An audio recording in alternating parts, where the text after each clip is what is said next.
सलमान भाई आज हमारे चीफ गेस्ट है सर आज के। और सलमान भाई जो हैं, इन्होंने आज से 5-6 साल पहले हमारा कोर्स किया हुआ है। और सलमान भाई जो हैं, अ, जी, जदून साहब, ये आंखों से नहीं देखते। सर आपकी तस्वीर नहीं आ रही। मैं बंद की हुई है। चलो, सलमान भाई जो हैं, ये जी। आंखों से नहीं देखते। ये अल्लाह सुब्हान ताला ने इनको देखने के लिए कोई और चीजें दी हुई हैं। हाय हाय हाय वासफ भाई, सलमान भाई अपनी आंखों से नहीं देखते, ये अपने दिमाग से देखते हैं। और ये आवाज से देखते हैं, ये टच करने से देखते हैं, वाइब्रेशन से देखते हैं, और हवा से, हवा के फ्लो से देखते हैं। इन सारी चीजों को, तो इनको हम डे तो सलमान भाई ने जब हमारा कोर्स पढ़ा आज से 5-6 साल पहले, तो इन्होंने हमें ये बताया कि सर हमें डिसेबल्ड मत कहा करें, हमें डिसेबल्ड मत कहा करें, हमें डिफरेंटली एबल्ड कहा करें। डिफरेंटली एबल्ड, ये सलमान भाई चीजें हो रही जी मैनेज। ओ माशाल्लाह, ओ सलमान भाई इज देयर वो। जी सर, जी सर, बिल्कुल। माशाल्लाह माशाल्लाह, बड़े अरसे बाद आपकी ज़ियारत हो रही है जनाब। मैं जरा आपको thank you sir, thank you very much, बहुत शुक्रिया। एक मिनट, आपका किधर गया, ठहरे। हाँ, तो ये सलमान भाई जो हैं, ही इज देयर नाउ। और अल्लाह ताला से हम दुआ करते हैं कि इनका आज का हम इनके थोड़ी सी पहले हम कहानी सुन लेंगे। और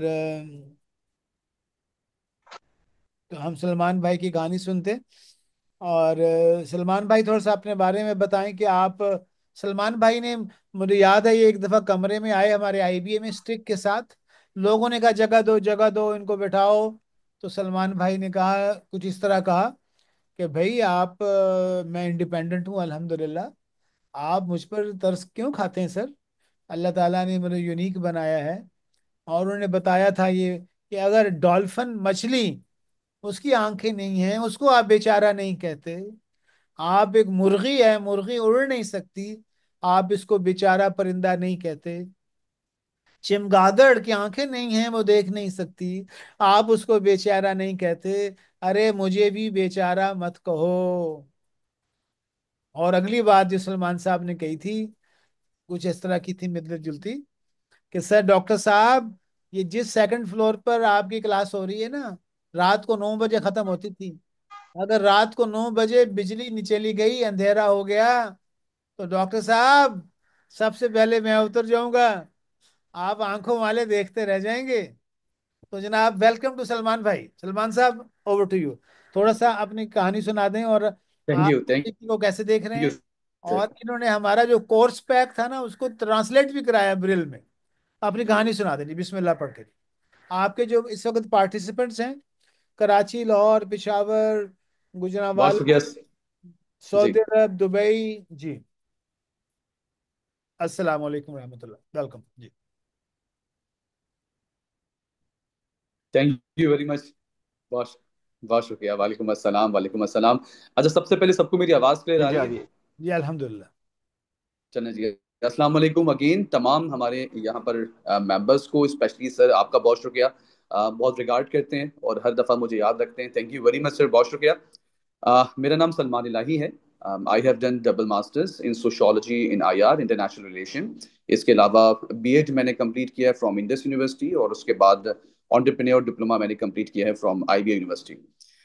इसके अलावा I am working in K Electric as a quality assurance officer. और इसके साथ साथ मैं इस वक्त दो मेन इदारे हैं जो रन कर रहा हूँ। एक Pakistan blind sports federation, secondly बिनाई welfare association. I am married. मेरी अल्लाह का शुक्र है कि दो बेटियां हैं। छोटी सी स्टोरी, एक कहानी कह लें कि ये है कि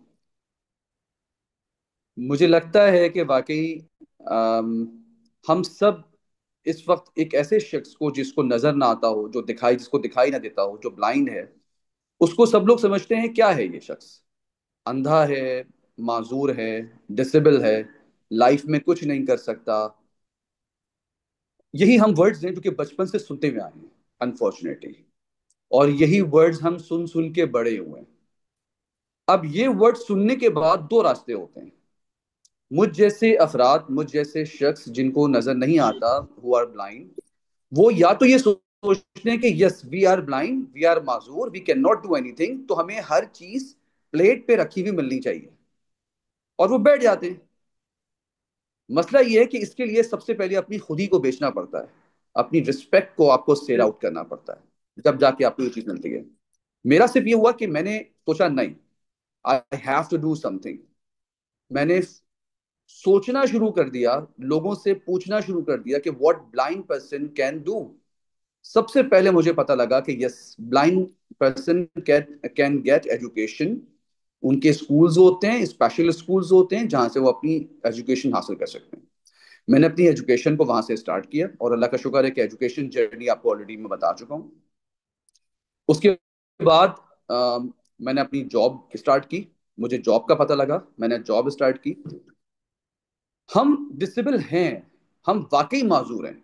इसलिए नहीं कि हम ब्लाइंड हैं, हम माजूर इसलिए हैं कि पूरे पाकिस्तान में कोई एक भी प्रॉपर स्कूल नहीं है जहां से हम एजुकेशन हासिल करें और हम आपके बराबर आके बैठ सकें। That's why we are disable. हम डिसेबल हैं इसलिए कि हमारे जो टूटे फूटे छोटे मोटे स्कूल्स हैं भी, उसमें पूरे पाकिस्तान के किसी स्कूल में ब्रेल बुक्स जिसके जरिए हम पढ़ते हैं वो अवेलेबल ही नहीं है, क्योंकि वो बुक्स इतनी कॉस्टली हो रही हैं कि वो हम बना ही नहीं पाते और बच्चों को दे ही नहीं पाते। इवन गवर्नमेंट स्कूल्स में भी नहीं है। इसलिए हम माजूर हैं। हम इसलिए माजूर हैं कि जब हम रेस्टोरेंट्स जाते हैं तो जो मेन्यू कार्ड्स हैं वो आप लोग तो इजीली पढ़ लेते हैं, लेकिन हम नहीं पढ़ सकते क्योंकि वो ब्रेल में मौजूद ही नहीं है। इवन पूरे पाकिस्तान की किसी भी मस्जिद में ब्रेल कुरान मौजूद नहीं है। हम इसलिए माजूर हैं।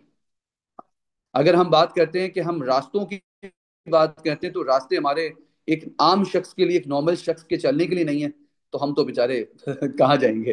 खैर, तो इसलिए हम लोग माजूर वाकई हैं। अब माजूरी को दूर कैसे करना है? एजुकेशन हासिल कर ली, नॉलेज आ गई, पता लग गया कि लाइफ में करना क्या है। इसी रीजन की बेस पर सबसे पहले मैंने इदारा बनाने की कोशिश करी। इदारा क्यों बनाना था? इदारा इसलिए बनाना था जब मुझे पता लगा कि yes, if I can do it, मैं सब कुछ कर सकता हूं, तो definitely all the blind person can do it. First of all we have to give them platform. हमें उनको एक प्लेटफॉर्म देना चाहिए जहां से हम उनको स्किल्ड करें। सही है, हर काम मैं नहीं कर सकता, लेकिन जितना काम मैं कर सकता हूं उतना तो स्टार्ट करें। मैंने सबसे पहला काम ये किया कि सिंध टैक्स बोर्ड की, मैं क्योंकि कराची में रहता हूँ, कराची में रिहायशी हूँ, तो यहाँ पर सिंध टैक्स बोर्ड है। सिंध टैक्स बोर्ड की क्लास 1 to मैट्रिक तमाम बुक्स मैंने ब्रेल में कन्वर्ट की, और मैंने, यानी कि हमारे इदारे ने उसको सिंध गवर्नमेंट को दी कि सिंध गवर्नमेंट आप इनको छापें और स्कूलों को देना शुरू करें। इस महीने फरवरी से मेरा ख्याल है पहली मर्तबा कराची और सिंध के स्कूलों को कम से कम बुक्स मिलना शुरू हुई, जो कि हमारे पास अवेलेबल ही नहीं थी। दूसरा काम मैंने ये शुरू किया कि अ, हमने ब्लाइंड बच्चों के लिए कंप्यूटर क्लासेस का आगाज किया।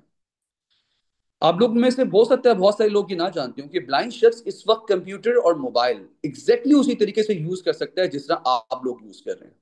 मेरे पास इस वक्त आईफोन मौजूद है, और मैंने आईफोन को कम्प्लीटली एक्सेस खुद ही किया है। खुद ही सर ने मुझे लिंक भेजा, मैंने उसको खुद ही इसको क्लिक किया। क्लिक करने के बाद उसको मैं ऑनलाइन आया, फिर मैंने सर ने कहा वीडियो ऑन करो, मैंने वीडियो भी ऑन कर ली। तो इस वक्त कंप्लीटली एक ब्लाइंड शख्स कंप्यूटर एंड मोबाइल एग्जैक्टली उसी तरीके से यूज कर सकता है जिस तरह आप यूज कर रहे होते हैं। बस फर्क क्या है कि आप लोग स्क्रीन पे देख के करते हैं, हमने एक सॉफ्टवेयर बना लिया है जो जिसका नाम है जॉज। जॉज सॉफ्टवेयर है, और भी बहुत सारे सॉफ्टवेयर हैं मार्केट में, लेकिन जॉज इस वक्त पाकिस्तान में सबसे वेल नोन सॉफ्टवेयर है। जॉज जो है वो हमें बोल के बताता है कि आया स्क्रीन पे है क्या। आप एक्सेल पे खड़े हुए हैं, या आप वर्ड पे हैं, आप ईमेल पे हैं, किसी सॉफ्टवेयर पे हैं, वहां क्या लिखा हुआ है या आप क्या लिख रहे हैं, वन टू ऑल एवरीथिंग वो चीज एक्सप्लेन करता है, जिसके तहत हम लोग कंप्यूटर चलाते हैं। आज मैं अगर अपनी जॉब पे मौजूद हूँ जैब, तो जॉब पे मुझे अटेंडेंस लगाना, प्रेजेंटेशंस देना, प्रेजेंटेशंस बनाना, तमाम reports banana, this is my responsibility. मैं क्वालिटी अश्योरेंस ऑफिसर हूं, मैं वहां पर कॉल्स को सुनता हूँ, मेरे होते हैं कस्टमर्स के साथ, उनकी कॉल्स को सुनता हूँ, हमारा सॉफ्टवेयर है एक स्पीच माइनर के नाम से। तो उस सॉफ्टवेयर पे मैं कॉल सुनता हूँ, उन कॉल्स की क्वालिटी को इवेलुएट करता हूँ, और एक्सेल शीट और हमारी डिफरेंट एप्स हैं, उन पर जाकर मैं उनके रिमार्क्स मेंशन करता हूँ। मेंशन करता हूँ कि इस कॉल पे क्या क्या गैप्स थे या क्या क्या परफेक्शन थे, वो मेंशन करता हूँ। तो सबसे पहली चीज कि मैंने कंप्यूटर कोर्सेज का आगाज कि बच्चों की तो एजुकेशन लेवल बहुत जीरो है, बच्चों की ग्रूमिंग लेवल नहीं है, इंग्लिश लेवल नहीं है। तो फिर मैंने अपनी क्लासेस में कंप्यूटर के साथ साथ मैंने ब्रेल स्टार्ट की, कि ब्रेल बच्चों को आनी चाहिए। इंग्लिश लैंग्वेज स्टार्ट की, ग्रूमिंग कोर्सेज स्टार्ट किए। और आज अल्लाह का शुक्र है कि इस वक्त कराची में तकरीबन 85 ब्लाइंड बच्चा है जिसको different multinational companies and banking sectors में जॉब्स मिल चुकी हैं। ये अल्लाह का बहुत बड़ा करम हुआ। उसके बाद मैंने सोचा कि व्हाट नेक्स्ट, नेक्स्ट क्या होना चाहिए। नेक्स्ट पे मुझे पता लगा कि audio editing, audio editing blind person बहुत इजीली कर सकता है। तो ऑडियो एडिटिंग पे हमने काम शुरू किया, उसके हमने कोर्सेज स्टार्ट करवाए। जैसे ही कोर्स कंप्लीट हुआ तो पता ये लगा कि अब जारी बात है, आपने कोर्स करवा दिया, उनके पास स्किल आ गई, लेकिन आपने उसको वे आउट नहीं दिया कि उनको करना क्या है ऑडियो एडिटिंग से। जब हमने कुछ दिया ही नहीं, उसको कोई गाइडलाइन नहीं दी, तो बच्चों ने क्या शुरू कर दिया, उसका वॉइस मैसेज उठाया, उसका वॉइस मैसेज उठाया, दोनों को मिलाया, मिक्सर बनाया, पूरे ग्रुप में भेज दिया। अब उससे क्या हुआ, लड़ाई शुरू हो गई, कॉन्फ्लिक्ट शुरू हो गए। हमने फौरन सोचा कि नहीं यार, ये तो बड़ा मसला हो रहा है, ये तो नेगेटिविटी की तरफ जा रहा है। हमने फौरी तौर पे पहली मर्तबा पाकिस्तान में हमने अगस्त से ये प्लान शुरू किया, अगस्त 14 से। और 3 दिसंबर को इसका फाइनल हमने पूरे पाकिस्तान से बच्चों को बुलाया जिन्होंने ऑडियो ड्रामास बनाए। ऑडियो ड्रामास बनाने का मकसद क्या था, वैसे मुझे पता था कि ऑडियो ड्रामास की कोई बहुत ज्यादा वैल्यू इस वक्त पाकिस्तान में नहीं है, लेकिन ऑडियो ड्रामा से फायदा क्या हुआ। फायदा ये हुआ कि सबसे पहली चीज के बच्चों ने वो वॉइस मैसेजेस को एडिट करने के बजाय सबसे पहले स्क्रिप्ट्स को लिखना शुरू किया। यानी कि मैंने इस पर शर्त ये लगाई कि स्क्रिप्ट लिखने से लेके तमाम एक्टर्स, डायरेक्टर्स, प्रोड्यूसर्स, एडिटर्स सब ब्लाइंड होंगे। अब क्या हुआ कि बच्चे उस शुरू हो गए कि हमें स्क्रिप्ट्स लिखने, उनकी जो स्किल्स डेवलप होना शुरू हुई, ग्रूम होना शुरू हुई, लिखने के हवाले से वो सामने आई। पहले तो यह हुआ। अब इससे फायदा क्या हुआ कि ये लोग मशहूर हुए, बल्कि इन लोगों के कॉन्ट्रैक्ट साइन होना, प्रोड्यूसर्स होते हैं जो मुख्तलिफ टेलीविजन पे होते हैं, स्टोरीज दो आप हमें, कहानियां दो, क्योंकि इन बच्चों का प्रोस्पेक्टिव इंपॉर्टेंट था। आमतौर पे कहानियां, स्टोरीज हमारे मार्केट में पिट चुकी हैं। तो क्या हुआ कि इन लोगों की स्टोरीज को लेना शुरू कर दिया। दूसरा काम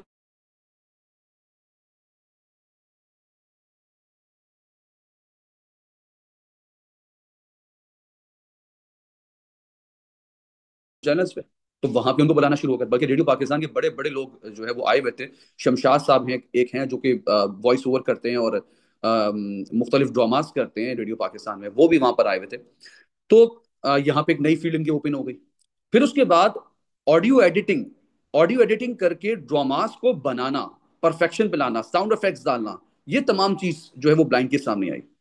फिर जो टॉप 3 ड्रामास थे वो हमने डिस्प्ले किए 3 दिसंबर को। ये 3 दिसंबर जो है वो international day of person with disabilities है। हमने इसको Pakistan American cultural centre Karachi में इसका एक बहुत बड़ा फंक्शन किया। उसमें तमाम TV actresses, producers, social media से लिंक रखने वाले लोग, उन सबको बुलाया। और अल्लाह का शुक्र है ये चीज में सामने आ गई। तीसरा जो मैंने काम किया वो किया, कुकिंग क्लासेस स्टार्ट की लड़कियों की। लड़कियों की जब मैंने कुकिंग क्लासेस स्टार्ट की, कि सबसे पहले मुझे ये चीज सामने आई कि एक ब्लाइंड लड़की और चूल्हे पे, ब्लाइंड लड़की और खाना, जल जाएगी, हाथ कट जाएगा, सब्जी काटते हुए कहीं उंगली ना कट जाए।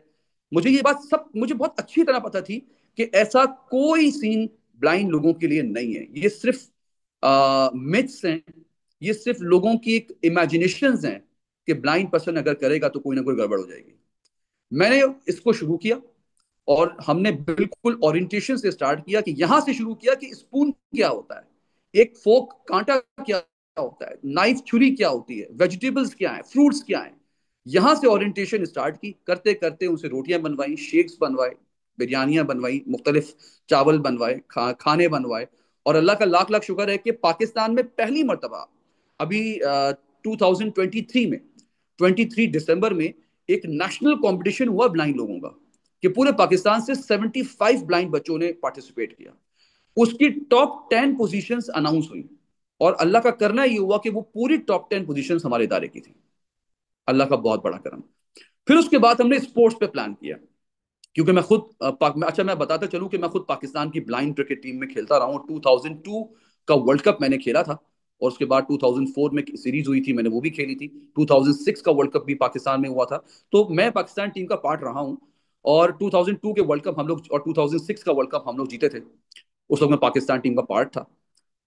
तो उसके बाद मैंने फिर स्पोर्ट्स को इंट्रोड्यूस करवाने का प्लान किया। मैंने सोचा कि सिर्फ क्रिकेट ही क्यों, फिर football, judo, archery, athletics, swimming, chess, goal ball, ये तमाम गेम्स थे जो कि पाकिस्तान में पहली मर्तबा ब्लाइंड बच्चों के लिए मैंने इंट्रोड्यूस करवाए। लोग सिर्फ सुन के परेशान हो रहे थे कि ब्लाइंड फुटबॉल खेलेगा कैसे, ब्लाइंड शतरंज, चेस खेलेगा कैसे। मैंने अल्लाह का शुक्र है वो सारे गेम्स करवाए। उसकी डिटेल में जाऊंगा तो बहुत लंबा हो जाएगा। तो खैर वो मैंने करवाए। यहां से सिर्फ माशाल्लाह। ना सिर्फ ना यहां से ना सिर्फ जो है वो गेम्स हुए, कॉम्पिटिशन्स हुए, बल्कि नेशनल टीम्स रेडी करी। और पहली मर्तबा पाकिस्तान की, हमारी अभी रिसेंटली फीमेल टीम गई गोल बॉल, एक गेम है ब्लाइंड बच्चों का स्पेशली, जस्ट लाइक आप लोगों को जैसे बास्केटबॉल होता है, उस बास्केटबॉल से मिलता जुलता गेम है ये। तो उसमें कीनिया गई, और फर्स्ट टाइम पाकिस्तान गई है, और फर्स्ट टाइम में कीनिया को 3-0 से हरा के आ गई है। माशाल्लाह। सही। माशाल्लाह। तो ये अल्लाह का शुक्र है कि कामयाबी हुई। इसमें बताता चलूं आपको कि हमारे ब्लाइंड बच्चों के सबसे पहले मसले क्या आए। हमारे ब्लाइंड बच्चों के मसले ये आए कि जी पेरेंट्स परमिशन नहीं दे रहे बाहर निकलने के लिए, कुछ सीखने के लिए परमिशन नहीं दे रहे। उन परमिशंस को पॉसिबल बनाया। फिर उनके लिए घरों से फ्री ट्रांसपोर्ट कर दी मैंने। हर कराची इतना बड़ा शहर है, लाहौर को अगर हम देखते हैं तो तकरीबन 2 लाहौर या 3 लाहौर मिलेंगे तो कराची बनेगा। कराची के हर कोने से मैंने ट्रांसपोर्ट मैंने पॉसिबल बना दी, वैन्स मैंने वहां पर अवेलेबल कर दी, ताकि कोई शहर का कोने का बच्चा भी मुझे ये ना कहे कि मैं नहीं आ सकता। मैंने वहां पे पॉसिबिलिटी बनाई, और पॉसिबिलिटी करते करते करते मैं कराची के हर बच्चे को फैसिलिटेट करना शुरू किया। और अल्लाह का शुक्र है कि आज हम इस मकाम पे मौजूद हैं। जी सर। माशाल्लाह। माशाल्लाह। माशाल्लाह। तो जनाब आपने पढ़ाई का सफ़र भी जारी रखा, और मुझे आपने बताया था कि आपकी जो के इलेक्ट्रिक में कस्टमर सर्विसेज की जो टीम है, उसमें काफ़ी सारे डिफरेंटली एबल्ड लोग हैं, और आपको अक्सर बेस्ट टीम का अवार्ड भी मिल जाता है। ऐसा है जी? जी ये बड़ी मजेदार कहानी है। हुआ ये है कि हमारे पास के इलेक्ट्रिक में तकरीबन 10 ब्लाइंड और हैं जो मेरे साथ हैं, वहां पे वर्किंग कर रहे हैं। अच्छा, हमारे यहाँ तकरीबन 10 टीम्स हैं। हर टीम के अंदर 10-10, 11-11 लोग हैं। और उनके ऊपर सुपरवाइजर होते हैं। मैं भी एज अ सुपरवाइजर काम करता रहा हूँ, पिछले 10 साल मैंने एज अ सुपरवाइजर काम किया है। मेरे अंडर भी जो है वो तकरीबन 10 लोगों की टीम थी, और 10 ब्लाइंड लोगों की टीम मुझे दे दी गई। अच्छा, अब एक प्रॉब्लम शुरू हो गया। वो प्रॉब्लम ये शुरू हो गया कि भाई जो ब्लाइंड लोग हैं वो छुट्टी नहीं करते। जो ब्लाइंड लोग हैं वो फोकस के साथ वो कॉल्स लेते हैं, और कस्टमर को बेस्ट से बेस्ट डील करने की कोशिश करते हैं। इसके बरक्स जो एक आम शख्स है, उसकी माजरत के साथ टोपियां और बहानेबाजियां नहीं खत्म होती। वो जी। उसका जो फोकस है वो जगह पे नहीं रहता, बल्कि वो क्या हो रहा था, कॉल कॉल कस्टमर से ले रहा होता है, लेकिन बराबर वाले को इशारे कर रहा होता है। मोबाइल पे मैसेजेस चल रहे होते हैं। सही है। और वो दूर दूर से जो ना वो एक जस्टिस के साथ कम्युनिकेशन चल रही होती है। तो उस रीजन की बेस पर उनका फोकस जो है वो कॉल पे नहीं होता। तो अब हुआ ये कि हम लोग लगातार कंटिन्यूसली हमारी टीम जो है वो उन बाकी 9 सुपरवाइजर्स को हराने लगी। तो हम्म। पहली मर्तबा ये ऑब्जेक्शन हुआ कि सारे ब्लाइंड एक साथ नहीं होने चाहिए। आप ब्लाइंड जो हैं वो सारी टीमों में डिस्ट्रीब्यूट कर दें। तो ये भी माशाल्लाह। बड़े मजेदार सीन हुआ। जी जी जी। जी सर। तो माशाल्लाह एक और बात मुझे याद है, आपको मैंने पूछी थी कि जी जैसिका कॉक्स की वीडियो दिखाई थी हमने, एक खातून की जो बगैर बाजुओं के जहाज उड़ाती है। और बिल्कुल जैसिका सही है। कॉक्स का जब पूछा गया उससे किसी ने कि अगर खुदा तुम्हें दोबारा जिंदगी दे, तुम बाजू मांगोगी? तो उसने कहा था नहीं, क्योंकि मैं जैसे भी हूँ मैं खुश हूँ, और मैं दुनिया में लाखों लोग हैं जिनके बाजू हैं लेकिन वो हड हराम बने हुए हैं। तो मैं जैसे भी, तो आपसे भी मैंने जब पूछा था कि अल्लाह ताला आपको अगर आंखें दे तो आप अल्लाह मियाँ से आंखें मांगेंगे, तो आपका क्या जवाब होगा सलमान भाई? देखिए सर, इसमें बहुत सिंपल चीज यहाँ पे ये है कि नहीं, उसका रीजन क्या है? उसका रीजन ये कि एक आम शख्स के लिए, एक आम शख्स की नजर में, एज अ ब्लाइंड शख्स, एज अ नाबीना शख्स, वो शख्स है जो बेचारा कैसे लाइफ गुजारता होगा, कैसे जिंदगी गुजारता होगा। हमें तो याद भी नहीं होता कि हमारी आईसाइट नहीं है, हमें नजर नहीं आता, हमें तो याद भी, हम यूज हुए अपनी लाइफ में और हम बहुत खुश हैं। अच्छा, अल्हम्दुलिल्लाह। इसकी बिल्कुल बहुत खुश हैं। हमें किसी किसी को ही लाइफ में हर तरह से यूज टू हैं, आदि हैं, हमें कंप्लीट नहीं कर पाते। वहां मैंने डबल मास्टर्स कंप्लीट कर लिया, बीएड कर लिया, फिर डिप्लोमा कर लिया। आज अल्लाह का शुक्र है मैं जा रहा हूँ।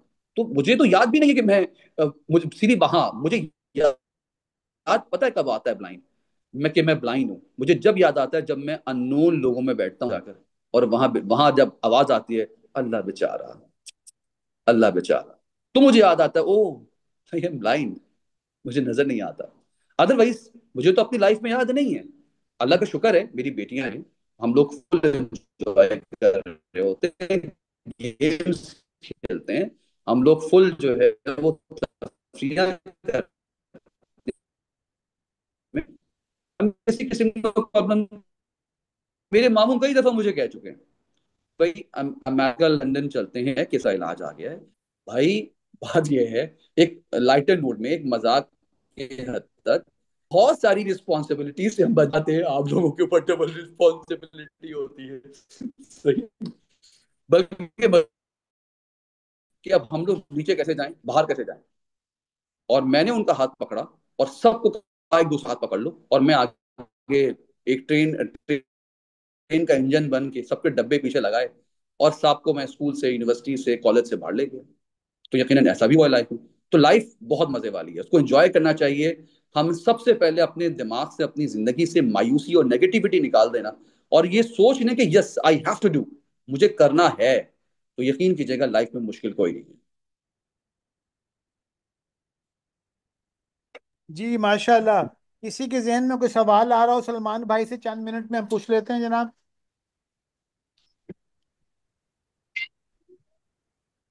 अच्छा, यहाँ पे मैं ये बोल दूं कि किसी की किस्म का कोई सवाल करना हो तो बिल्कुल इजीली कीजिएगा, ये परेशान ना हो जाइएगा कि मैं नाराज हो जाऊंगा, पता नहीं मुझे बुरा लग जाएगा, पता नहीं ये सवाल करना चाहिए नहीं चाहिए। स्टूपिड से स्टूपिड भी सवाल आप कर सकते हैं, क्योंकि ये वक्त है अवेयरनेस का, ये वक्त है कि मैं आपको डिलीवर कर सकूं, आपकी जो शऊर है उसमें इजाफा कर सकूं। जी अकबर भाई। अस्सलाम वालेकुम। वालेकुम वालेकुम सलाम। अस्सलाम। कैसे हैं सलमान साहब, ठीक हैं आप? अल्लाह का शुक्र, अल्लाह का करम। अच्छा, मेरा नाम शफकत अली है और मैं कराची से हूँ। इस वक्त मैं कराची में ही हूँ। सही। और मेरा एक सिंपल सा क्वेश्चन है, अपनी ज़ात से रिलेटेड है। मैं ये बहुत अच्छी और पॉजिटिव इंटेंशन के साथ आपसे सवाल कर रहा हूँ। और अल्लाह ताला से इस बात की उम्मीद रख के सवाल कर रहा हूँ कि इंशाल्लाह आपके जवाब में मेरे लिए कोई आसानी ज़रूर रखी हुई होगी। मेरा सवाल ये है कि चूंकि समटाइम कोई ऐसा बंदा होता है जो जिसका माइंड थोड़ा सा क्रिएटिव होता है, वो कोई भी नई फील्ड देखता है तो उसको लगता है कि मैं कुछ ना कुछ इसमें भी बेटर कर सकता हूँ, इसमें भी कर सकता हूँ, इसमें भी कर सकता हूँ। तीन चार फील्ड्स हैं या पांच छह कर लें, या ज्यादा से ज्यादा मतलब समटाइम आठ दस भी हो जाती हैं कि मैं इसमें भी बहुत, बहुत कुछ कर सकता हूँ।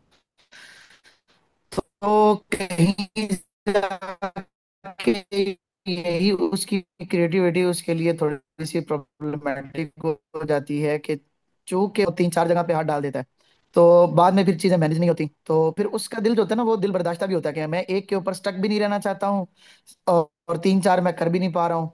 फिर वो कभी कभी सोचता है कि मैं टाइम मैनेज कर लूँ, लेकिन सम टाइम वो टाइम भी मैनेज नहीं कर पाता। अब जैसे कि आपकी कन्वर्सेशन में मैंने कुछ चीजें सुनी कि आप इस वक्त जो है शायद अ, एक से ज्यादा इदारे जो है ना, वो उनको मैनेज कर रहे हैं।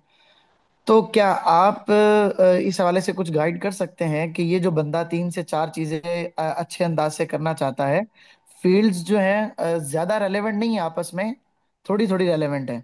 फॉर एग्जांपल वो आईटी में भी रहना चाहता है, वो एक मोटिवेशनल स्पीकर भी बनना चाहता है, उसके अलावा वो एक वेलफेयर का काम भी करना चाह रहा है। तो यूं तीन चार चीजें जमा हो जाती हैं। तो क्या ऐसा तरीका है कि या तो आप ये वन शॉट आंसर हो सकता है आप दे दें कि भाई सिर्फ एक में स्टक होके रहो, जी बिल्कुल या बिल्कुल। फिर आप कोई ऐसा तरीका बता दें जिसके जरिए वो इन चीजों को मैनेज भी कर सके, और जो उसके अंदर एक अच्छी चीज है कि मैं वेलफेयर के जरिए लोगों की भी खिदमत करना चाह रहा हूँ, चलिए, वो ठीक है। उसमें भी कर सके। तो बस मेरा डॉक्टर ये एक साहब सिंपल सा सवाल क्वेश्चन मुख्तसर है। कर लें क्योंकि वो, माशाल्लाह जी, जज़ाकल्लाह। Thank you very much. अच्छा देखिए, ये प्रॉब्लम हर किसी की लाइफ में आती है, ऐसा नहीं कि मेरी लाइफ में ये चीज नहीं आई, ये चैलेंजेस नहीं आए। इसकी सबसे पहले रीजन समझ लें कि ये क्यों प्रॉब्लम हम लोगों की लाइफ में आती है। हम लोगों की लाइफ में ये प्रॉब्लम इसलिए आती है कि हमारे यहाँ एजुकेशन में टीम वर्क या इंटर्नशिप्स नहीं है। बहुत रेयर यूनिवर्सिटीज में इंटर्नशिप्स हैं, और जो यूनिवर्सिटी में इंटर्नशिप्स हैं भी ना, वो हम सिर्फ खाना पूरी करते हैं। और मुझे अक्सर लोग मेरे पास आते हैं कि सर मैं इस यूनिवर्सिटी से आया हूँ और यहाँ का मैं स्टूडेंट हूँ, आप प्लीज मुझे इंटर्नशिप करनी है, मुझे बस लेटर दे दे, मैं आऊंगा नहीं। तो ये हमारा सबसे बड़ा प्रॉब्लम है कि हम इंटर्नशिप्स नहीं करते, इसलिए हमें प्रैक्टिकल जो फील्ड होती है हम उससे अवेयर ही नहीं होते, और इसी रीजन की बेस पर ये प्रॉब्लम सामने आती है।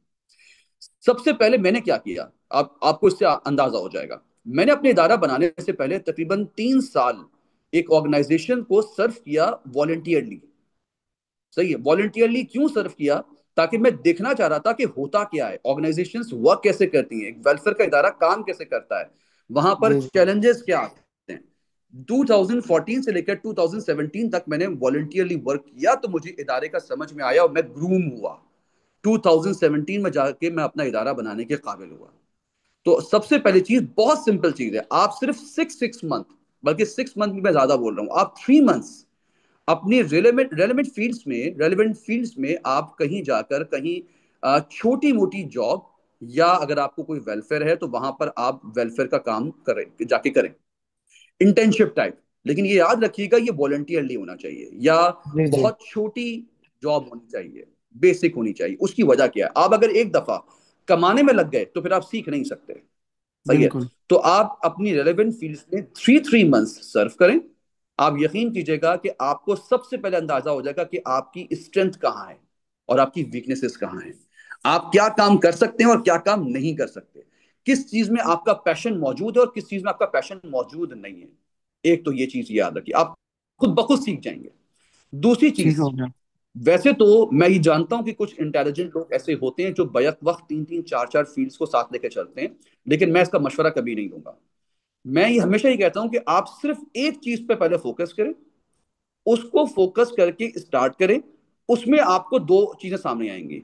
एक तो या तो ये सामने आएगा कि हाँ आपको क्या चैलेंजेस हैं, उन चैलेंजेस को आप ओवरकम करके आगे बढ़ेंगे, या आपके पैशन की या आपकी पसंद की चीज है ही नहीं, तो आप दूसरी फील्ड पे जा सकते हैं।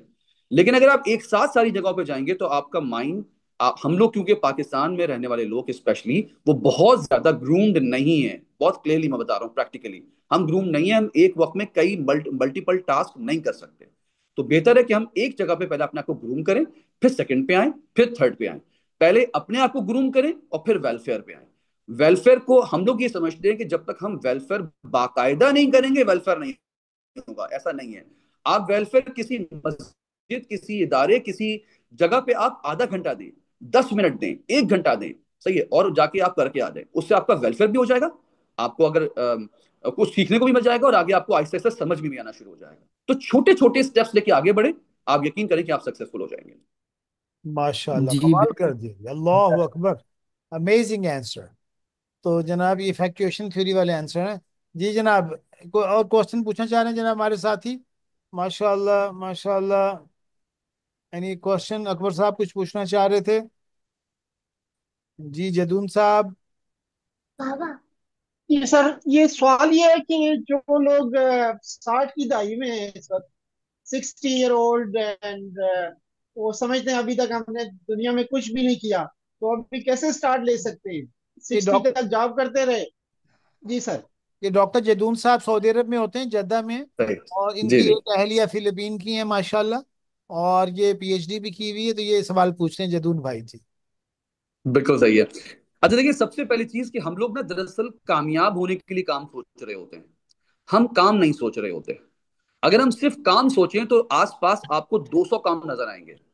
लेकिन अगर आप कामयाब होने के लिए काम सोचेंगे तो जाहिर बात है कि आपको स्टार्टिंग में कोई काम समझ में नहीं आएगा। अगर हम आसपास नजर डालें सिर्फ काम करने के लिए तो आपको काम बहुत नजर आएंगे। जैसे मैंने आपसे कहा कि यकीनन सऊदी अरब में भी बहुत सारे वेलफेयर इदारे हैं। सही है, सऊदी अरब में भी पर्सन विद डिसेबिलिटीज के स्कूल्स हैं। आप वहां जाएं, उनको स्टोरी सुना दें, आप किसी हफ्ते में एक दिन जाएं, स्टोरी सुना दें। सही, अगर आप बिजनेस के हवाले से बात करते हैं तो सबसे पहली चीज कि आप वहां पर ये थोड़ी सी रिसर्च करनी पड़ती है, थोड़ा सा सोचना पड़ता है, प्लानिंग करनी पड़ती है कि कौन सी ऐसी चीज है जो सऊदी अरब में आपके करीबी इलाके में जरूरी है, वहां पे आपको मिल नहीं रही है, अवेलेबल नहीं हो रही है वो चीज। आप वो रिसर्च करें और उस रिसर्च में किस तरह आप फर्स्ट स्टेप ले सकते हैं, छोटा सा काम आप स्टार्ट कर सकते हैं, आप वो शुरू करें। जब आप छोटे से काम से स्टार्ट करेंगे तो आप आहिस्ता आहिस्ता ग्रूम भी होंगे, पॉलिश भी होंगे, और आपको चैलेंजेस का अंदाजा भी होना शुरू होगा, और आप आहिस्ता आगे बढ़ते चले जाएंगे। आप वेलफेयर का काम भी कर सकते हैं और अपना बिजनेस भी स्टार्ट कर सकते हैं। हमारा मसला क्या है कि हम लोग जो स्टार्ट करने का सोचते हैं ना, वो सोचते हैं कि जब तक 5 नहीं होंगे, जब तक हमारे पास जो है ना वो कोई 2-3 करोड़ नहीं होंगे, जब तक हमारे पास बहुत सारा पैसा नहीं होगा, बहुत बड़ी जगह नहीं होगी, जब तक हम काम स्टार्ट नहीं कर सकते। मैंने अपना इदारा एक कमरे से शुरू किया था। एक कमरा था मेरे पास, और कराची यूनिवर्सिटी में मैंने एक कमरा जो है वो सिर्फ उनसे हेल्प के तौर पर लिया था। और आज अल्लाह का शुक्र है कि मेरी पूरी बिल्डिंग है, मेरी अपना इदारा है, अपनी बिल्डिंग है। तो सबसे बड़ी बात कि आप अगर आप फर्स्ट स्टेप से शुरू करेंगे तो वो आपको ग्रूम भी करेगी, आपको चैलेंजेस को फेस करना भी आसान हो जाएगा, और ऐसा ऐसा आपको समझ में भी आएगा आगे कैसे बढ़ना है। माशाल्लाह, कमाल कर दिया जनाब सलमान जाता है। साहब। जी, जी। आप तो प्रोफेसर भी बन गए यार एंटरप्रेन्योरशिप के। ये अल्हम्दुलिल्लाह, बहुत शुक्रिया अल्हम्दुलिल्लाह। सर, बहुत वासफ भाई शुक्रिया। देखा सर, ये देखें, लुक एट द एनर्जी। ये सलमान भाई ने पूरी किताब ट्रांसलेट की है डिटेल में एंटरप्रेन्योरशिप की। सलमान भाई, आपको सुन के एक डिफरेंट ही वाइब फील हुई है, सीरियसली। हाँ, बहुत अपना शुक्रिया सर। तारुफ भी करा दिया करें, आप कौन है, कहाँ से बोल रहे हैं? सर, मेरा नाम वासिफ सिद्दीकी है। मैं फ्लोरिंग कंपनी में सेल्स मैनेजर हूँ, यूएई के अंदर होता हूँ मैं। सो माशा बट ये कि कराची का ही मैं रिहायशी हूँ और एजुकेशन भी वहीं की है, तो I can relate many things with you. Thank you very much sir, बहुत शुक्रिया, बहुत शुक्रिया। सर देखिए। सर मेरा नाम मोहम्मद। एक बार जी जी। आप साइन शोरो जाम शोरो से जी। जी जी। तरीके साहब को सलाम हमारा। यार इतनी मेहनत कर दी, इतनी अच्छी अच्छी बातें बता दी। हम इधर सारे बंदे जो ऐसे घूम रहे फिरते होते हैं वो काम नहीं करते। इसने तो बहुत लाइफ में, इसे मैं मिलूंगा कराची में इंशाल्लाह ताला। ये साइन और शोरो बड़ी ने ना अच्छी बात। भैंसें रखी हुई हैं सलमान भाई। इन कितनी भैंसें हैं आपके पास? 5-6 हैं अभी। पहले ये बहुत थी, अभी कम कर दी। ये साइंस शोर उर्दू पढ़ नहीं सकते, लेकिन हमारा ये कोर्स कर रहे हैं, तो ये कह क्या रहे हैं बात है। मैंने पढ़ाई की नहीं है सर, पढ़ाई की नहीं है। रोजगार अच्छा करते हैं, थोड़ा लेकिन करते हैं मगर जबरदस्त। अपने बेटे को अब पढ़ा रहा है। जी, हाँ, नेक्स्ट। इंशाल्लाह वो पढ़ेगा। जी जी। सईद भाई पूछना चाह सर रहे हैं मेरा कुछ? नाम मोहम्मद सईद है। जी जी। सर मेरा नाम मोहम्मद सईद है और मैं कराची से हूँ। मेरा सवाल ये था कि आप जिंदगी में कई दफा मायूस हुए होंगे, तो मायूसी से निकलते कैसे? काम देखिए। कारोबार में मायूस हुए होंगे। हाँ हाँ हाँ, नहीं बहुत शुक्रिया, thank you very much sir. अच्छा देखिए, सबसे पहली चीज ये याद रखिएगा कि जिंदगी में कोई ऐसा शख्स नहीं है जो लाइफ में मायूस ना होता हो। लाइफ में मायूस हर इंसान होता है। लेकिन जिंदगी में 3 चीजें ऐसी हैं जो मैंने अपनी लाइफ में सीखी हैं, और उसके बाद मायूस होना मेरे लिए बड़ा प्रॉब्लम नहीं है। ये याद रखिएगा, मायूस मैं भी बहुत दफा हुआ हूँ, बहुत दफा हुआ हूँ। लेकिन 3 चीजें ऐसी हैं जो लाइफ आपकी तब्दील कर देती हैं। उसमें पहली चीज क्या है? पहली चीज है पॉजिटिविटी। पॉजिटिविटी क्या है?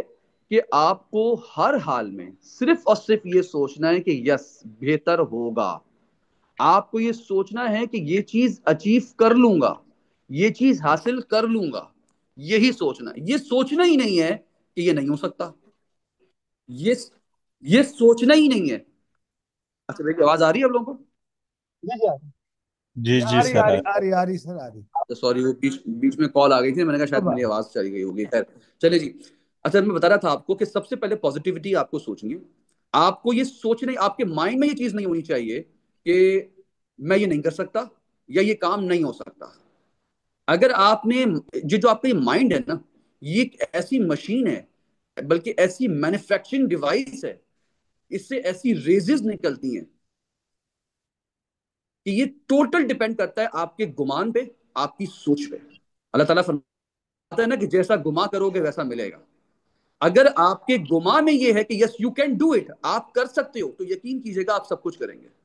और अगर आपके माइंड में ये है कि नहीं यार ये कैसे होगा, जहां कंफ्यूजन आई, आप यकीन कीजिएगा कि आपके इरादों में कंफ्यूजन आ जाएगी, आपके मकासद में कंफ्यूजन आ जाएगी, आपके प्लान में कंफ्यूजन आ जाएगी।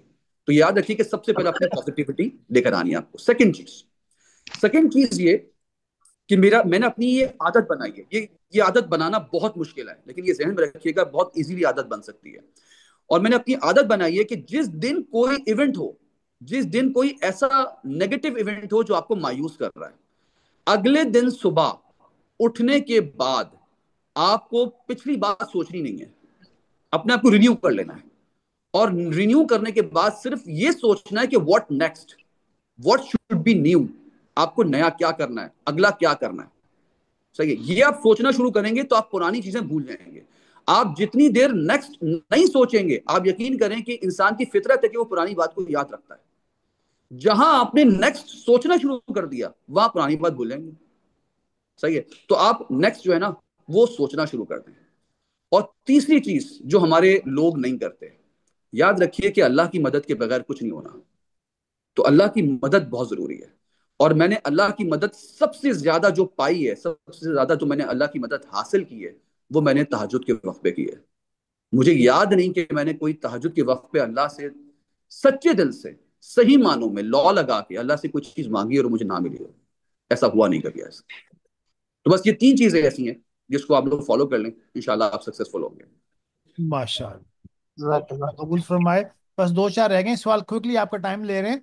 एक हमारी सनूद अनवर साहब कह रहे हैं कि आपका नंबर शेयर कर सकता हूँ इनसे मैं, जी सलमान जी, भाई। बिल्कुल कर लें, और बिल्कुल कर लें, बिल्कुल कर लें। दूसरा ये है कि एक सवाल पूछ रहे हैं कि हमारे ऑस्ट्रेलिया से आए हैं भाई मोहसिन साहब।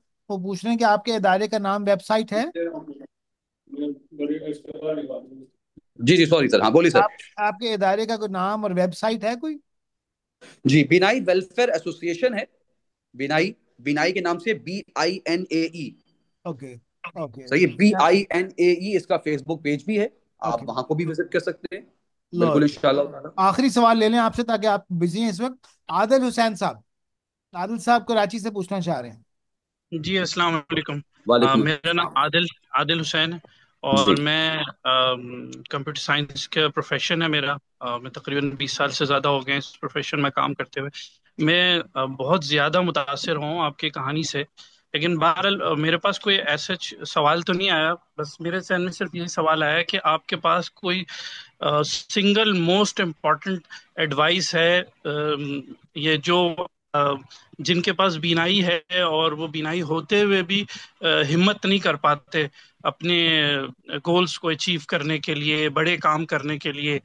बस मेरे जहन में तो यही सवाल आया।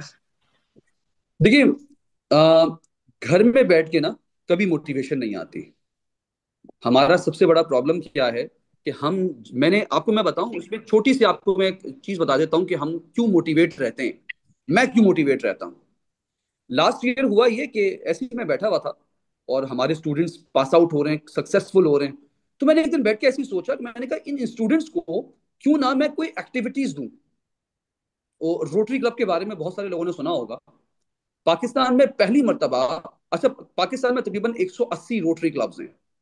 उसमें पहली मर्तबा मैंने क्या किया कि हम तमाम ब्लाइंड बच्चों ने मिलकर, ब्लाइंड मेंबर्स ने मिलकर एक क्लब बनाया। उसमें मैंने तमाम अपने स्टूडेंट्स को शामिल किया। ये पाकिस्तान का बल्कि वर्ल्ड का पहला क्लब है जो ब्लाइंड लोगों ने मिलकर बनाया। जब ये हमने क्लब बनाया तो मैंने इन ब्लाइंड बच्चों को टास्क दिया। मैंने कहा कि आप लोग एक्टिविटी लाओ, प्रोजेक्ट करो, और प्रोजेक्ट करने के बाद हम जो है अब मैं फाइनेंस करूंगा आपको, लेकिन आइडिया से लेकर एग्जीक्यूशन तक आप काम करोगे। उन्होंने कहा ओके।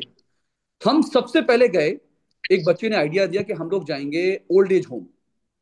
ओल्ड एज होम जाएंगे। ओल्ड एज होम जब हम जाएंगे तो वहां हम जो हमारे सारे बुजुर्ग हजरात हैं उनके साथ बैठेंगे, टाइम स्पेंड करेंगे, उनके लिए कुछ लेके जाएंगे। जब हम लोग सारे ब्लाइंड बच्चे वहां पे गए तो सबसे पहले तो सारे हमारे बुजुर्ग हजरात परेशान कि क्या ब्लाइंड शख्स हमारी खैरियत पूछने आया है। वहां तो मामला ही चेंज हो गया, उल्टा ही हो गया ना, कि वो अपने आप को बेचारा समझ रहे थे, अब वो कह रहे कि नहीं हम बेचारे नहीं है, बेचारे तो ये लोग हमसे मिलने आए हैं। मामला ही चेंज हो गया। लेकिन जब हम लोग वहां गए तो वहां पे स्टोरीज डिस्कस होना शुरू हुई, उनकी प्रॉब्लम्स क्या है लाइफ की, वो चैलेंजेस क्या फेस कर रहे हैं। जब ये चीजें डिस्कस होना शुरू हुई तो फिर हमारे माइंड्स में न्यू आइडियाज क्लिक होना शुरू हुए। हमें पता लगा कि लाइफ में क्या कर सकते हैं। फिर हमारी फील्ड से रिलेट, मिसाल के तौर पे हमारे साथ एक बच्चा था जो कि आईटी का स्पेशलिस्ट था। उसने सोचना शुरू किया कि वो क्या कर सकता है उनके लिए ऐसी क्या डिवाइसेस बना सकते हैं जिनकी उनकी लाइफ या उनके इदारे की लाइफ आसान हो जाए।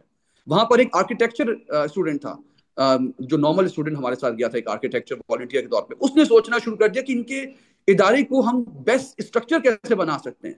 हम इनके साथ बैठेंगे तो हम सोचेंगे ना। मसला तो ये है कि हम तो घर में एसी में आराम से बैठ के लाइफ गुजार रहे हैं। हमें क्या पता कि जिनको प्रॉब्लम्स फेस करनी है वहां पर जरूरत किस चीज की है। हम अगली दफा चिल्ड्रंस जो ऑर्फिनेज होम्स होते हैं वहां गए। हम जब ऑर्फिनेज होम में गए तो वहां जब बच्चों के साथ टाइम स्पेंड किया तो उनकी नई स्टोरीज, उनके नए चैलेंजेस सामने आए। वहां क्रिएटिविटी अलग आई, वहां पे नए आइडियाज अलग आए। फिर हम बच्चा जेल गए तो वहां पता लगा कि वहां के तो अलग मसले मसाइल हैं।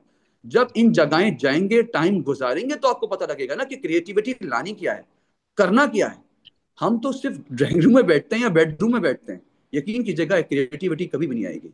यकीन कीजिएगा आपको लाइफ में कोई मोटिवेशन मिलेगी ही नहीं, आपको कोई मकसद ही नहीं मिलेगा।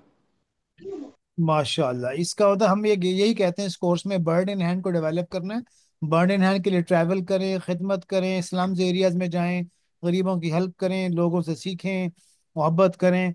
माशाल्लाह। सलमान भाई, एक मेरे ख्याल कॉल फॉर एक्शन देनी चाहिए। अगर ये सारे लोग हमारी क्लास के हैं, कोई हिस्सा डालना चाहें आपके साथ, कोई कंट्रीब्यूट करना चाहें अपने शहरों में, अपने मुल्कों में, तो ये भी हमारी कम्युनिटी है डिफरेंटली एबल्ड, तो ये क्या कर सकते हैं सर ये लोग? आप आपकी कोई कॉल फॉर एक्शन है कोई ऐसा? तो हम ये लोग मेरा ख्याल इनको आगे बढ़ना चाहिए, सीखने के लिए आना चाहिए। कोई आइडिया आपके जहन में आ रहा हो तो जी। जी, देखिए, thank you very much sir, बहुत शुक्रिया। देखिए, मेरा इदारा जैसा मैंने बताया कि फ्री ऑफ कॉस्ट चल रहा है, और ब्लाइंड बच्चों को फ्री एजुकेशन हम दे रहे हैं, ट्रांसपोर्टेशन फ्री दे रहे हैं। और ये ट्रांसपोर्टेशन इतनी बड़ी कॉस्ट है जो हम्म। शायद हमारे लिए बेयर करना आसान नहीं होती, हम्म। क्योंकि कराची से कोने कोने से वैन चलाना आसान नहीं होती। तो बिल्कुल, अगर आप लोग फाइनेंशियली सपोर्ट करना चाहें तो डायरेक्टली मेरे अकाउंट्स में आप लोग दे सकते हैं। बिनाई का हमारा अकाउंट मौजूद है, आप लोग जब भी कहेंगे तो मैं उसको शेयर भी कर दूंगा। सेकेंडली, जरूरी नहीं है कि सिर्फ फाइनेंशियली सपोर्ट हो। सपोर्ट कैसे हो सकती है? मिसाल के तौर पे आपको जरूरी नहीं कि हमारे इदारे को सपोर्ट करें। आप जिस इलाके में जिस जगह रह रहे हैं वहां जाके कभी इन बच्चों के इदारे जाएं, तो उनके साथ टाइम तो स्पेंड करें, उनको स्टोरीज तो सुनाएं, उनको जाके कुरान का तर्जुमा तो सुनाएं, उनको जाके हदीस तो सुनाएं, कुछ तो करें। आप उनके लिए कोई एक छोटी सी पार्टी अरेंज कर दें, उनको आप पिकनिक पे ले जाएं, उनको आप कोई घुमाने वाली जगह पे ले जाएं, उनके चेहरे पे हंसी तो लाएं। आप यकीन कीजिएगा कि यही सबसे बड़ा सदका जारिया होगा। सही है। और वरना अदरवाइज अगर आप किसी इदारे को, मेरे इदारे को फाइनेंशियली सपोर्ट कर सकते हैं तो मैं समझता हूं कि अभी छोटी सी एग्जांपल है, जिस इदारे में मैं आज मैं बैठा हुआ हूँ, आज मुझे इदारा मिला, ये बिल्डिंग मेरी खाला ने मुझे गिफ्ट की है, और खास तौर पे इन बच्चों के लिए की है। मेरी खाला की एज है तकरीबन 85 ईयर्स, और हो सकता है कि बस उनकी अल्लाह उनको मजीद उम्र दे और उनको लंबी उम्र दे, लेकिन ज्यादा उनको उनका शायद जिंदा रहना मुमकिन ना हो। आप ये सोचें कि यहाँ से जितना बच्चा सीख रहा है, यहां से वो बच्चा जो सीख के आगे जाएगा, यहां से वो बच्चा जो सीख कर अपनी लाइफ में एक अर्निंग मेंबर बनेगा, तो सारी जिंदगी उस खाला को सवाब मिलता रहेगा, उनकी सदका जारिया हो गया। क़यामत तक इंशाल्लाह। एग्जैक्टली इसी तरीके से आप लोग भी अपनी जिंदगी बना सकते हैं। माशाल्लाह। अकबर भाई, आपने कुछ कहना सर? शुक्रिया अदा करते हैं अकबर भाई। मुफ्ती साहब हमारे, मुफ्ती सुहेल साहब, कुछ आपका तसर्रात का इजहार करते हैं सर। अकबर साहब ये अलम्स के ग्रेजुएट हैं सर, सॉफ्ट या बहुत आई शुक्रिया। जी। नहीं सर, बहुत वेरी इंस्पायरिंग। और माशाल्लाह सर, सलमान भाई, एक्सलेंट वर्क। और जो आपने बातें की हैं वो वाकई आई ओपनिंग है। मेरा एक और दोस्त है जो कि डिफरेंटली एबल्ड स्कूल चला रहा है। उसको मैं फाइनेंशियली तो सपोर्ट करता हूँ, लेकिन जो आपने बात की ना कि हर दफ़ा करें फाइनेंशियली, मुझे वहाँ जाके टाइम स्पेंड करने, तो अब मेरे जहन में लिटरली पिछले कोई 4-5 दिनों से यही आ रहा है कि यार I need to go and visit, क्योंकि वो जो इंटरेक्शन, वो जो स्पेशल हमारे भाई बच्चे हैं, उनको हम अनफॉर्चुनेटली बिल्कुल, हम अल्लाह के एहसान अजीम से जितना कुछ हमें मिला हुआ है वो हम अनफॉर्चुनेटली इस पूरी खलकत को हम नहीं टाइम दे पाते। तो thank you for this inspiration, keep your excellent work going. Allah ताला आपको कभी भी मेरी जरूरत हो तो बिल्कुल बताइएगा, मैं इंशाल्लाह ताला, इनफैक्ट आप मेरे मोहल्ले में ही हैं। आपकी आपकी जो बिल्डिंग है वो मेरे मोहल्ले में ही है, तो अच्छा अच्छा अच्छा अच्छा अच्छा। मैं इंशाल्लाह। इंशाल्लाह ताला किसी वक्त चक्कर चक्कर लगाऊंगा आपकी तरफ इंशाल्लाह। बिल्कुल आइए। अच्छा। बल्कि कल हमने फेडरल एरिया में ब्लॉक 16 में मंसूरा ग्राउंड है। मंसूरा ग्राउंड में हम लोगों ने जी कल जी एक जी। इवेंट रखा है यहाँ पर, रमजान अच्छा। पाकिस्तान के नाम से। और यहाँ पर वेरी किरत कंपटीशन, नात कंपटीशन, स्पीच कंपटीशन है, अफ्तारी है बच्चों की। तो बिल्कुल आप लोग आइए, उस कॉम्पिटिशन्स में ओ, देखिए, बच्चों की सलाहियतों को देखिए। इंशाल्लाह आप लोग को बहुत अच्छा लगेगा। तो गुड, सलमान इंशाल्लाह, भाई एक्सेलेंट, गुड मैं आइडिया। मैं इंशाल्लाह अभी आऊंगा ना ईद से पहले, तो फिर चक्कर लगाऊंगा। अहमद भाई मेरा एक स्केड्यूल कर देना भाई, मुलाकात सर से। और बिल्कुल सर, इंशाल्लाह। मैं एक शेर सुना के फिर कंक्लूड करते हैं। जनाब मुफ्ती साहब ने कुछ जी। फरमाना है। तो अल्लामा इकबाल ने एक शेर फरमाया था, ऐ साहिब नजर ज़ौक़ नजर खूब है लेकिन, ऐ साहिब नजर ज़ौक़ नजर खूब है लेकिन, जो शय की हकीकत को न देखे वो नजर क्या, जो शय बिल्कुल ऐसा की कुछ है। हकीकत को न देखे। तर्जुमा यह है, अल्लामा इकबाल कहते हैं, अरे तुम्हारे पास आंखें हैं, तुम बड़ी बड़ी चीजें देखते हो, लेकिन जो आदमी हकीकत को ना देखे, ग्राउंड रियलिटी ना समझ सके, उस आंख का क्या फायदा, उस देखने का क्या फायदा। तो इस दुआ के साथ कि अल्लाह सुब्हान ताला हमें असल हकीकत दिखाए।